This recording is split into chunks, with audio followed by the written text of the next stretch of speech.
Bonjour à tous et bienvenue dans le flash d'information. À Fatima, au Portugal, les pèlerins ivoiriens poursuivent leur chemin spirituel dans une ferveur intense. Hier, à l'occasion du Vendredi Saint, ils ont pris part à la vénération de la croix du Christ après le chemin de croix. Entre larmes et chants, douleur et joie se sont mêlés dans cette célébration de la Passion. Le récit de Michel Mambo et Fernand Conan, nos envoyés spéciaux au Portugal, récit donc qui vous sera proposé dans le 13h. À quelques heures de la fête de Paquinon, c'est l'effervescence dans les gares de Daloa, ville carrefour à forte communauté baoulée.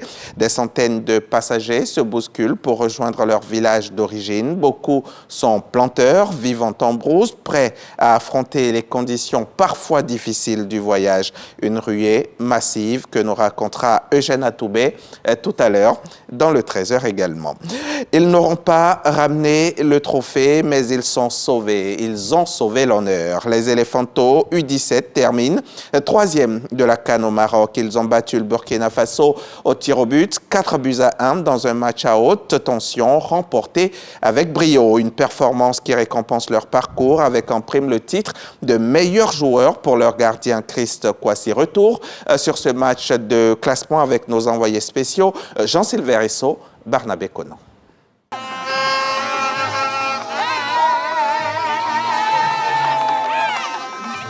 Cette ambiance traduit bien la joie des supporters ivoiriens de Casablanca après la victoire des Éléphantos U17 face aux Étalons lors de la petite finale de leur CAN. Les poulains de Bassiriki Diabaté ont d'abord été mis en difficulté en première période avec ce but concédé à la 28e minute.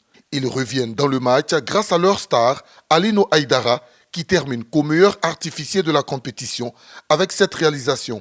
C'est finalement au tir au but que les gamins ivoiriens s'imposent 4 tirs contre 1. Pour un dernier match, les garçons se sont lâchés. C'est ce qu'on demande et c'est ce que moi je prône. Ce football total, sans calcul, fait d'insouciance, de spontanéité. Et comme d'habitude, ce sont des gamins. Sur un petit moment d'inattention, et on prend un but sur un coup de pied arrêté. Et après, ils se remettent. Et je vous avais promis du jeu. Je crois que vous avez été servis sur ce match. Je dédie cette médaille à tous les entraîneurs, éducateurs de football de Côte d'Ivoire. C'est eux la cheville ouvrière. C'est eux qui vont chercher les enfants. C'est eux qui encadrent les enfants. Dans les hameaux les plus reculés, tous ceux qui nous ont accompagnés, tous ceux qui nous ont conseillés, tous ceux qui nous ont orientés, tous ceux qui nous ont guidés.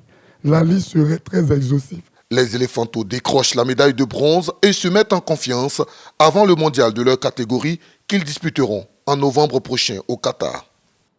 Se dirige-t-on vers un possible accord entre le gouvernement congolais et le groupe armé AFC M23 à Doha? Des négociations entre le gouvernement congolais et le mouvement armé se poursuivent alors que des sources au sein de l'AFC M23 et de l'entourage de Joseph Kabila affirment que l'ancien président congolais s'est rendu vendredi 18 avril à Goma dans l'est de la RDC.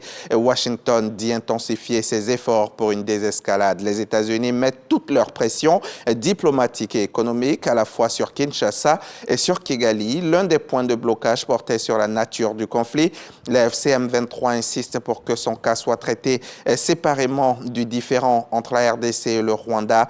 Kinshasa, au contraire, considère que la FCM23 est un relais de Kigali sur le territoire congolais.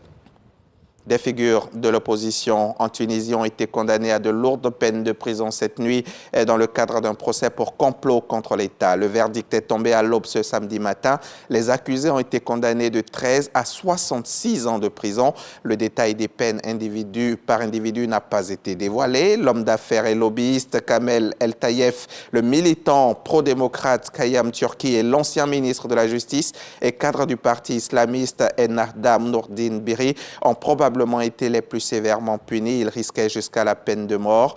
Tous trois étaient considérés comme les cerveaux du complot. Une quinzaine d'enquêtes judiciaires pour des complots ont donc été ouvertes en l'espace de 2 ans. Au total, 40 personnes devaient répondre dans cette affaire d'atteinte à la sûreté de l'État et d'adhésion à un groupe terroriste.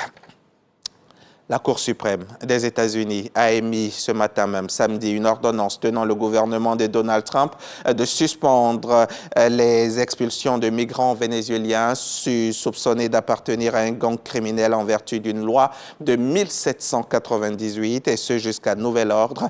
Il s'agit d'un nouvel épisode parmi les nombreux démêlés de l'administration Trump avec la justice, cette fois-ci concernant des migrants actuellement détenus dans un centre au Texas, dont certains étaient en chemin vers l'aéroport selon une ONG. Le président républicain a érigé la lutte contre l'immigration clandestine en priorité absolue. Le mois dernier, il a invoqué la loi sur les ennemis étrangers de 1798 pour arrêter des migrants vénézuéliens accusés d'appartenir à l'organisation criminelle Tren de Aragua avant de les expulser vers une prison de haute sécurité au Salvador. Voilà pour le flash d'information. On se retrouve tout à l'heure pour développer tout ça. C'est à 13h.